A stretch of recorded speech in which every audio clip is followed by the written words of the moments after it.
Hello दोस्तों, stock market leader में आपका स्वागत है। चैनल को अगर पहली बार विजिट कर रहे हो तो चैनल को जरूर सब्सक्राइब कीजिए, बेल आइकन को हिट कीजिए, आपको नोटिफिकेशन आता रहेगा। आज हम बात करने वाले दोस्तों Nippon versus Nippon, Nippon India large cap fund versus Nippon India small cap fund, इन दोनों के बारे में बात करने वाले हैं। और दोनों निप्पॉन के फंड है और दोनों की दोनों जबरदस्त काम कर रहे हैं मार्केट में। तो स्मॉल कैप में ज्यादा रिटर्न बनते हैं, आप सभी को पता है, और लार्ज कैप में as compare to small cap कम रिटर्न बनते, मगर डिसेंट रिटर्न रहते और अच्छे रिटर्न रहते दोस्तों दोनों में। और Nippon India small cap fund इस कैटेगरी का एक नंबर का फंड है दोस्तों, और Nippon India large cap fund large cap category का सेकंड नंबर का फंड है। तो इन दोनों के बारे में आज हम जानेंगे, दोनों में क्या दिक्कतें रहती है, दोनों में क्या बेनिफिट रहता है, दोनों में क्या लॉस रहता है आपका, इन सभी पहलू के बारे में इस वीडियो में आज हम बात करेंगे। तो अभी देखिए, थोड़ा सा कंपैरिजन देखते हैं। रेटिंग देखिए, Nippon India small cap 4 star rating, Nippon India large cap 3 star rating. ये स्मॉल कैप में इन्वेस्ट करते हैं, ये लार्ज कैप में इन्वेस्ट करते हैं। और अभी देखिए, निप्पॉन इंडिया 1 नंबर रैंकिंग है और इसकी 2 नंबर रैंकिंग है दोस्तों, दोनों स्मॉल कैप और लार्ज कैप, बट दोनों निप्पॉन के फंड है दोस्तों। और फंड का एज देखिए, 10 साल 5 महीने, 10 साल 5 महीने कंप्लीट कर चुके हैं दोनों फंड। अभी एवीएम देखिए दोस्तों, सबसे बड़ा पॉइंट, स्मॉल कैप का यूएम देखिए 26,294 करोड़, और अभी लार्ज कैप का यूएम देखिए 13,432 करोड़। तो आप देखिए लगभग डबल है दोस्तों, लार्ज कैप से डबल यूएम यहाँ पे स्मॉल कैप में है दोस्तों। तो स्मॉल कैप में लोगों ने हेवीली इन्वेस्ट किया है दोस्तों, यहीं से आपको पता चल जाना चाहिए। आप अगर लंबे लॉन्ग टर्म इन्वेस्टर हो तो आपको कोई चिंता करने की जरूरत नहीं है, और आप आराम से स्मॉल कैप म्यूचुअल फंड में पैसा डालिए, क्योंकि स्मॉल कैप म्यूचुअल फंड में ज़्यादा रिटर्न मिलते हैं दोस्तों as compare to large cap, mid cap, index fund. इन सभी से ज़्यादा रिटर्न आपको स्मॉल कैप में ही मिलेंगे, क्योंकि स्मॉल कैप कंपनियां ग्रोइंग मोड में रहती है दोस्तों। और स्मॉल कैप कंपनियां रैली करती है तो ऐसी रैली करती है कि एक साल में 5-10 साल के रिटर्न देके चले जाती है दोस्तों, इतनी जबरदस्त रैली चलती है स्मॉल कैप में। और अभी रिटर्न देखते दोनों की, Nippon India small cap 3 month में देखिए 11% की रिटर्न दे रहा है, लार्ज कैप 9.3%। 6 महीने में स्मॉल कैप दे रहा है 7.75, लार्ज कैप दे रहा है 3.98%। एक साल में देखिए अभी स्मॉल कैप दे रहा है 26% की रिटर्न, लार्ज कैप दे रहा है 22% की रिटर्न। 3 साल में देखिए स्मॉल कैप दे रहा है 49% की रिटर्न और लार्ज कैप दे रहा है 31% की रिटर्न। और 5 साल में देखोगे तो निपॉन इंडिया स्मॉल कैप दे रहा है 19% की रिटर्न, और यहाँ पे लार्ज कैप दे रहा है 14% की रिटर्न। और लॉन्ग टर्म में भी देखोगे तो आप बड़ा डिफरेंस मिलेगा दोनों में, स्मॉल कैप और लार्ज कैप दोनों में लगभग 10% का डिफरेंस है दोस्तों। और अभी आगे देखिए पोर्टफोलियो, तो स्मॉल कैप ने कैपिटल गुड्स, फाइनेंशियल और केमिकल में इन्वेस्ट किया, टॉप 3 सेक्टर। और निपॉन इंडिया लार्ज कैप देखिए फाइनेंशियल, एनर्जी और सर्विसेज में इन्वेस्ट किया इन्होंने, टॉप 3 सेक्टर। और लार्ज कैप में ज़्यादा सेक्टर होते भी नहीं दोस्तों। और अभी टॉप 5 होल्डिंग देखते हैं दोनों की, निपॉन इंडिया स्मॉल कैप देखिए TI financial holding, HDFC bank, KPIT engineering, KPIT tech दोस्तों, और बैंक ऑफ बड़ौदा और एनआईआईटी लिमिटेड। और अभी देखिए Nippon India large cap, Reliance industry, market की दिग्गज company, ICICI bank, HDFC bank और एल। तो आप देखिए टॉप 5 पांचों के पांचों लार्ज कैप कंपनी है दोस्तों। और अभी स्मॉल कैप में जाओगे तो आप एचडीएफसी बैंक एक large cap company, bank of Baroda एक थोड़ा सा small cap mid cap type की कंपनी। तो ऐसे करके इन्होंने डाइवर्सिफाइड पोर्टफोलियो बनाया दोस्तों स्मॉल कैप ने। और अभी देखिए स्मॉल कैप का देखते हैं अभी रैंकिंग देखिए, 1 नंबर की रैंकिंग है दोस्तों आउट ऑफ 17। परफॉर्मेंस देखिए एक्सलेंट परफॉर्मेंस है दोस्तों, और डाउन साइड प्रोटेक्शन भी अच्छी है इनकी। तो डाउन साइड कैसे प्रोटेक्ट किया इन्होंने, मैं आपको आगे बताऊंगा।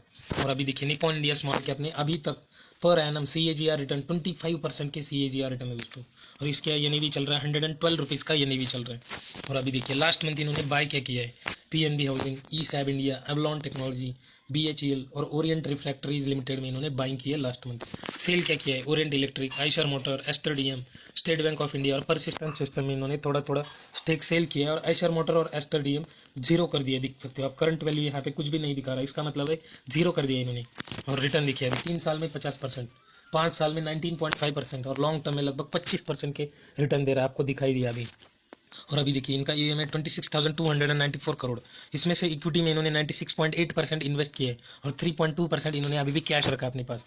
कैश इसलिए रखते दोस्तों कि मार्केट में अगर करेक्शन आ गया तो बाद में वो जो शेयर अच्छे खासे करेक्ट हुए उसमें वो हीविली बाइंग करते बाद में। और अभी देखिए इन्होंने बहुत सारे सेक्टर में पैसा लगाया दोस्तों, टॉप 3 सेक्टर में थोड़ा सा ज़्यादा पैसा आप देख सकते हो, और बाद में थोड़ा थोड़ा पैसा लगाया। तो टॉप 3 सेक्टर कौन से, ऑदर्स मीन्स जो अभी बहुत सारे अलग अलग बिजनेस करते हैं, पोर्टफोलियो उनका डाइवर्सिफाइड रहता है, तो वैसी कंपनियां ऑदर्स में, कैपिटल गुड्स, फाइनेंशियल और केमिकल, इन सभी में 10% के ऊपर की होल्डिंग। और बाकी देखिए consumer staple, construction, technology services, automobile और हेल्थ केयर, इसमें 10% के नीचे की होल्डिंग है दोस्तों। और अभी होल्डिंग देखिए 160 स्टॉक ऐड की दोस्तों, 160 स्टॉक, आप अगर स्मॉल कैप में इन्वेस्ट कर रहे हो तो बहुत सारे लोगों का ये है दोस्तों कि स्मॉल कैप में ज़्यादा रिस्क होता है। तो रिस्क तो होता है, ये बात सही है दोस्तों। आप स्मॉल कैप में भी नहीं, लार्ज कैप में भी रिस्क होता है, मगर स्मॉल कैप में रिस्क होता है। तो देखिए अभी इन्होंने 160 स्टॉक्स ऐड किए दोस्तों। 160 कंपनियां डूबनी पड़ेगी तब जाके आपका पैसा डूबेगा यहाँ पे, नहीं तो आपका पैसा डूबने वाला नहीं है। और इतनी सारी कंपनियां एक साथ कभी भी नहीं डूबेगी दोस्तों। तो ये बात जरूर याद रखना, और इसी वजह से ये आपको स्मॉल कैप अच्छी रिटर्न देता है दोस्तों। इनकी इन्वेस्टमेंट देखिए, यहाँ पे ट्यूब इन्वेस्टमेंट सबसे बड़ी होल्डिंग है इनकी 3.2%। और बाकी देखिए HDFC bank 1.7, KPIT 1.6, bank of Baroda 1.6, NIIT 1.5, Balrampur चीनी 1.4। तो देखिए 1.5% के ज़्यादा इन्होंने होल्डिंग डाला ही नहीं वहाँ पे पैसा अपने AUM का। 1.5% एक कंपनी में, नवीन फ्लोरिन, तेजस नेटवर्क, L&T, झाइडूस, अपार इंडस्ट्री, पूनावाला पिनकॉर्प, कार्बोरेंडम यूनिवर्सल, सभी में 1%, 1.5% के नीचे ही होल्डिंग है यहाँ पे, आप देख सकते हैं यहाँ पे। तो अभी देखिए कैसा जबरदस्त पोर्टफोलियो बनाए हुए, Bajaj electrical, Elantas, credit access Grameen, Cyient, Timken India, Hindustan aeronautics, fine organic, Axis bank, सभी में दोस्तों 1% के ऊपर होल्डिंग है इनकी। 1% मीन्स शेयर होल्डिंग नहीं, इनकी AUM का 1% यहाँ पे इन्होंने इसमें डाला है दोस्तों। तो इन्होंने ऐसा जबरदस्त डाइवर्सिफाइड इन्वेस्टमेंट की और ये आपको जबरदस्त रिटर्न बना के दे सकता है आगे भी, क्योंकि आपकी इनकी इन्वेस्टमेंट स्ट्रैटेजी देखिए। अगर आपका 1 लाख का पोर्टफोलियो है तो कितने स्टॉक आएंगे आप सोचिए। अभी 1 लाख में आपने अगर 1% अभी डाल दिया आपने 1 लाख का, मैं बस एग्जाम्पल दे रहा हूँ, इनका बहुत बड़ा AUM है। आप भी अगर पोर्टफोलियो बना रहे हो, अगर आप 1 लाख है आपके पास, तो आप देखिए आपको कैसे बनाना है। इनके जैसे ही इन्वेस्टमेंट कीजिए आप भी, और आप खुद का पोर्टफोलियो बनाने का ट्राई कीजिए, आपको इससे भी बेटर रिटर्न मिलेंगे दोस्तों। और अभी आगे देखिए यहाँ पे लार्ज कैप फंड, इसका सेकंड नंबर का रैंकिंग है दोस्तों आउट ऑफ 27। और यहाँ पे इनका परफॉर्मेंस क्वालिटी देखिए एक्सलेंट, और डाउन साइड प्रोटेक्शन भी गुड है दोस्तों इनकी। और Nippon India large cap fund देखिए ये रिटर्न दे रहा है 15% के पर एनम CAGR रिटर्न है दोस्तों, ये 15%, तो लगभग 10% का डिफरेंस है दोस्तों।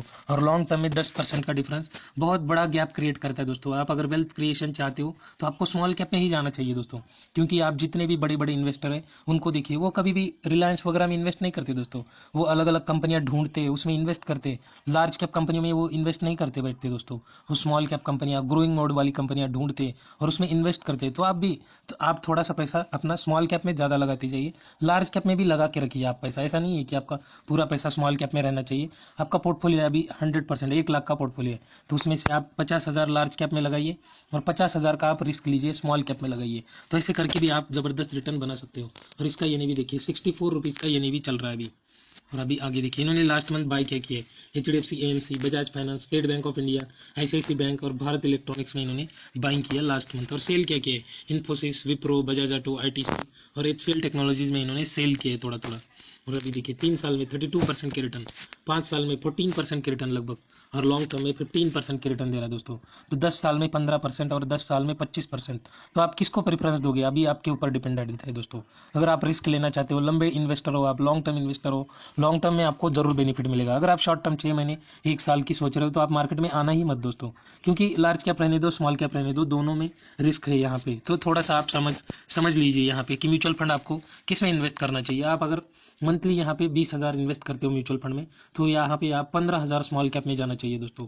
अलग अलग म्यूचुअल फंड पकड़िए 15,000, और 5,000 आपका लार्ज कैप में जाना चाहिए। ऐसा नहीं है कि आपको लार्ज कैप भूल ही जाना है, आपको लार्ज कैप भी पकड़ना है, क्योंकि कब कौन से स्टॉक कितने रिटर्न देंगे ये किसी को नहीं पता रहता दोस्तों। तो अपना भी पोर्टफोलियो डाइवर्सिफाइड रहना चाहिए। अभी इनका AUM देखिए 13,432 करोड़, 99.6% इन्वेस्ट किया और 0.4% यहाँ पे कैश बचा हुआ है इनके पास।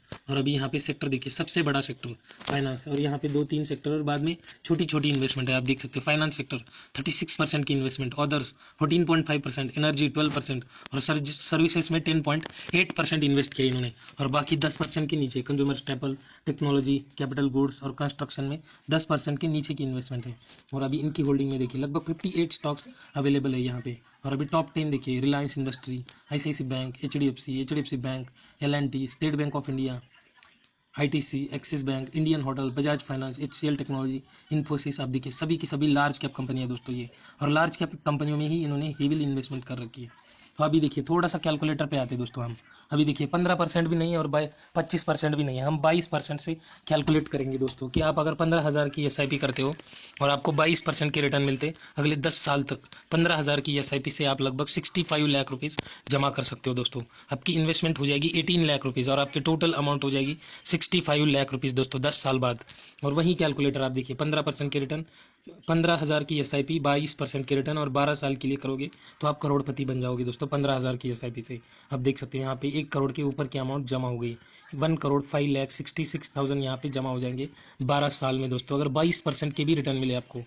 और अभी आगे देखिए यही SIP आपने अगर 20 साल तक कंटिन्यू की और 20 साल तक आपको अगर 22% के रिटर्न मिलते रहे तो आप देखिए यहाँ पे कितनी बड़ी वेल्थ क्रिएट होती है, लगभग 6 करोड़ के ऊपर की अमाउंट बन जाती है दोस्तों।